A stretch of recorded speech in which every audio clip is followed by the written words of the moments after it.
Cricket মাঠে কখনো সিদ্ধান্ত নিয়ে কখনো মাঠের মাঝখানে বিতণ্ডায়, যেখানেই ভারত সেখানেই আলোচনায় বাংলাদেশের আম্পায়ার শরফুদ্দৌল্লা ইবনে শহীদ সৈকত। ঠিক তেমনটাই হলো এজবাস্টন টেস্টে, যেখানে ভারত ইংল্যান্ডের মধ্যকার গুরুত্বপূর্ণ টেস্ট ম্যাচে খেলোয়াড়দের পারফরমেন্স ছাড়িয়ে আলোচনার কেন্দ্রে এলেন বাংলাদেশের এই আন্তর্জাতিক আম্পায়ার। ঘটনা টেস্টের তৃতীয় দিনের ভারত দ্বিতীয় ইনিংসের অষ্টম ওভারে এলবিডব্লিউর এক আপিলে জাসওয়ালকে আউট দেন সৈকত। আবেদনটা করেছিলেন ইংল্যান্ডের পেসার জশ টাং। বলটা প্যাডে লাগার সঙ্গে সঙ্গে সৈকতের আঙুল উঠে যায়, কিন্তু সঙ্গী লোকেশ রাহুলের সঙ্গে দীর্ঘ আলাপের পর রিভিউ নেন জাসওয়াল। আর এখানেই বিতর্কের সূচনা। রিভিউ নেওয়ার নির্ধারিত 15 সেকেন্ড পেরিয়ে যাওয়ায় অভিযোগ তোলেন বেন স্টোকস। আর সে অভিযোগ জানাতেই সরাসরি আম্পায়ারের দিকে তেড়ে যান ইংলিশ এই অধিনায়ক। মাঠের মাঝে দুজনের মধ্যে চলে উত্তপ্ত বাক্য বিনিময়, যার ভিডিও ক্লিপ ইতিমধ্যে সোশ্যাল মিডিয়া বেশ ভাইরাল।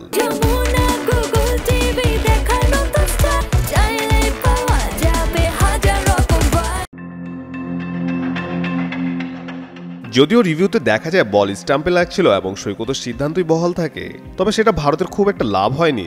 জাসওয়াল শেষ পর্যন্ত ফিরেছেন 22 বলে 28 রান করে। ইনিংসে ভারতের সংগ্রহ দ্বারা 1 উইকেটে 64 রান, লিড সহ মোট 244 রান করে ভারত।